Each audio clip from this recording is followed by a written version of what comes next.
Oh, there's no place like home for the holidays, 'cause no matter how far away you roam,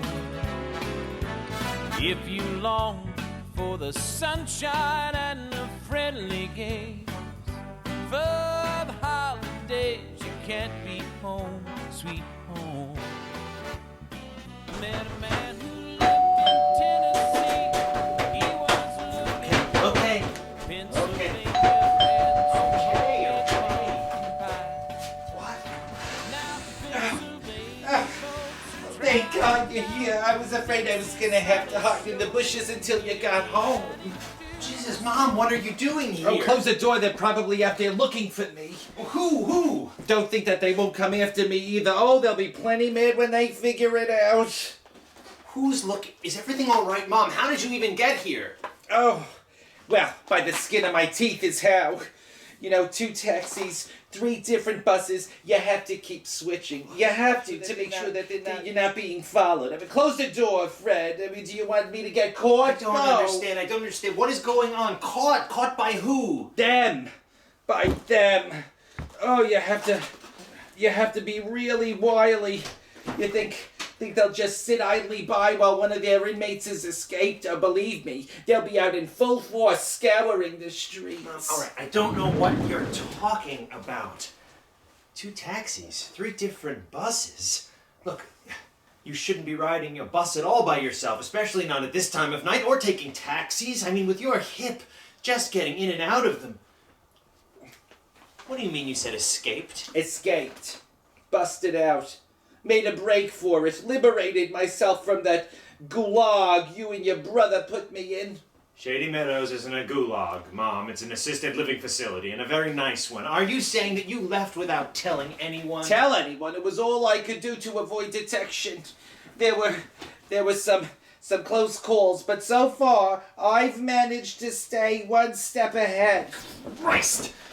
You know you're not supposed to leave the grounds without notifying them. Oh, they must be worried sick. The only thing they're worried about is recapturing me, but that's not gonna happen. See, I've got it all worked out. I'll lay low for a few hours, then after dark, I'll make my way to the train station. You know, it's safer than the airport.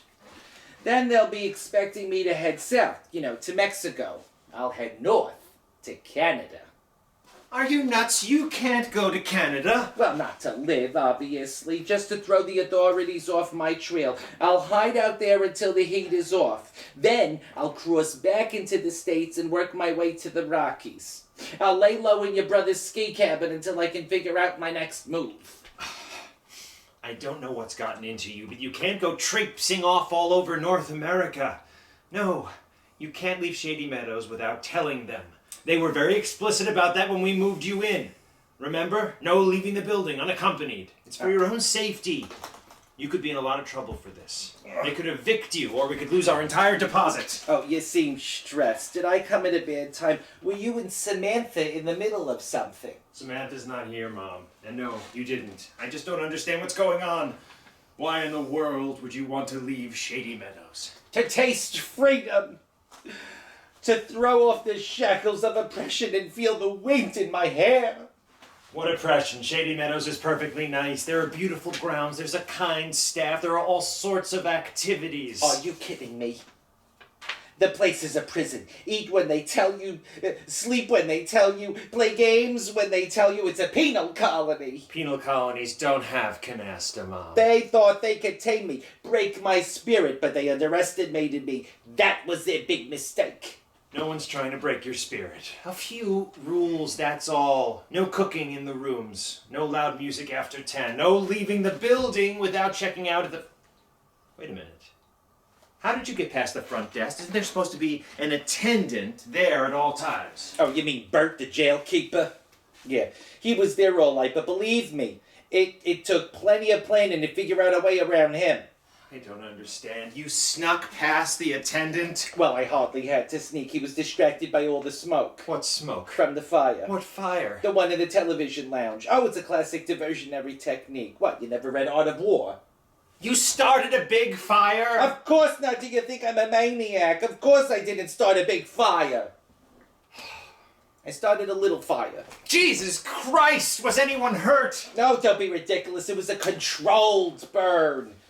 I knew the lounge would be empty that time of night, so I gathered some popsicle sticks from the crafts room, added a few pine coals and a little rolled up newspaper, and it lit in that hideous ceramic urn that they keep in there. Oh, someone could have been killed. Oh, please. I've seen bigger flames on a plate of fajitas, but the smoke, that was the real intimidation factor. You know, the trick is, I added some of Eunice's hairspray. The chemicals darken up the smoke. It makes it look like a real inferno. So your roommate was in on this escape? Well, she was more of what you'd call an unknowing participant. But I knew she'd never approve, so I waited until she was asleep.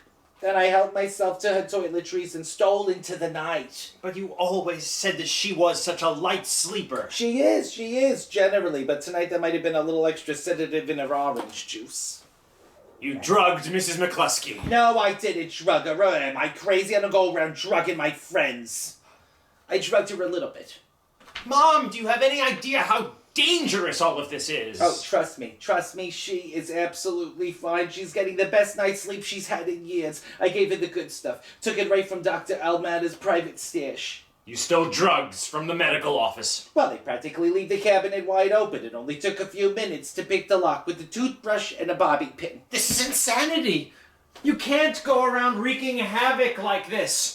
You can't leave Shady Meadows. It took a lot of work to find a place that you'd be comfortable and safe. All you had to do was be normal. Make friends, enjoy some quiet pastimes. Not run around waging guerrilla warfare, Mom! You're awfully tense. Are you sure I didn't interrupt something? Maybe you and Samantha were having relations? No, Mom, we weren't. Because, I know how frustrating you can be when you're in the middle of coitus and you have to stop. We weren't. Now look, Samantha doesn't live here anymore, Mom. We split up.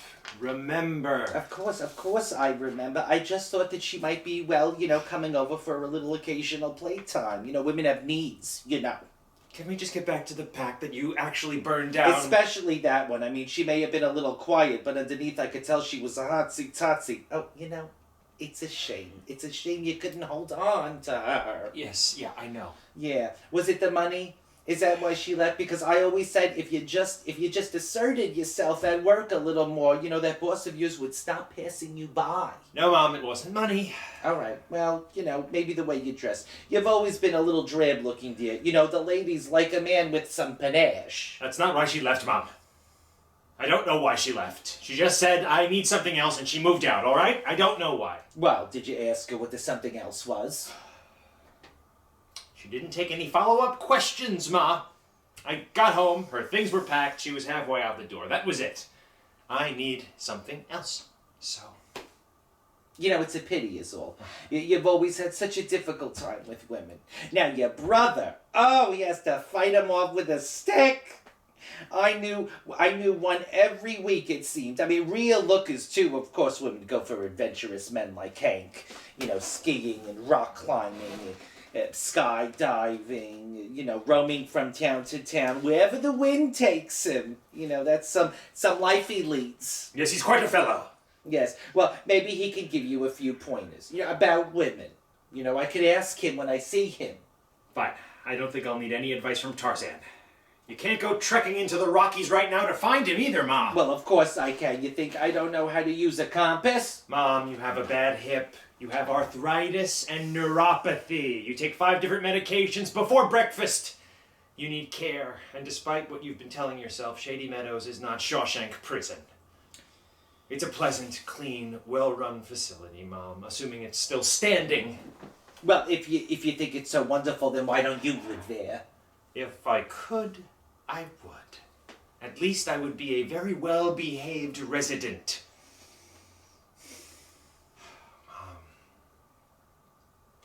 You're a well-behaved everything. Fred, that's your problem. You're a rule follower. You always have been. Oh. You're diligent, polite, considerate. You don't cheat on your taxes. You drive the speed limit. You eat sensibly. I mean, you don't curse or chase women or embezzle money. I mean, or get arrested for drunken disorderliness. How ashamed of me you must be. I'm just saying a little misbehavior would do you good. We can't all be lunatics, Ma. We can't all go around setting fires and drugging our friends. Someone has to be responsible. Someone has to hold it all together. Okay, and where has it gotten you? Tell me that, Fred. What has all that good behavior done for you? What's it done for me? Well, I will tell you what it's done for me. Oh. Nothing. It's gotten me nowhere. I have no one. I have no money. I have a lousy job and an ungrateful boss. You think I don't want to be wild and cause some trouble, Ma? You think I don't want to buck the system? Well, I can't. I have obligations. Shady Meadows costs money, Mom. You know where it comes from? The lousy job and the ungrateful boss. And who found you, Shady Meadows, in the first place? Who does everything for you while Hank is off playing Hugh Hefner on ice? Me. Always me, Mom. While everyone else is having adventures and breaking away and escaping to new and wonderful lives, I'm just here. Where's my great escape, Mom? When do I get to break away, huh? But I didn't know you wanted to. Well, I do. This is not the life that I was supposed to have. This isn't the person I was supposed to be. Then be someone else. Maybe I don't know how, Mom. It's not like you and Hank and Samantha have some sort of effect over me. I'm just Fred. I'm drably dressed, underpaid, unadventurous Fred. How do you do it? How do you do it the way you are? Break the rules, rebel against everything, take all those risks. I had no choice. You and your brother stuck me in the black hole of Calcutta. Oh. I got old, Fred. When you get old, you run out of options. Everything becomes boring and safe. You realize the only excitement you'll ever have is to make it yourself. The world isn't interested in making it for you. Not anymore. You want my advice? Don't get old. And I hope you never do, Fred. I already feel old. Oh, you're not. You're not. You don't have to be. You can change. You can be a whole different Fred, if that's what you want. Don't change too much, though. I like my Fred. He's kind and decent. He has a good heart. The world needs that. I need that, even if I don't always say thank you. I have to go back to Shady Meadows, don't I? Is it that bad? No, that's the problem. Come on, I'll drive you back. We'll smooth things over with the management. You know, Eunice has a daughter. Divorced. I met her once. Terrible dresser, just like you. You two might hit it off. Well, we'll see about that, Mom. You know, we're going to have to take this one day at a time. Okay, well, she's not ready to date either, but in case if you want it, I have a phone number. So, why did Miss McCluskey give it to you if she's not ready to date? Well, she didn't exactly give it to me. Oh, Ma. Thank you for being a friend.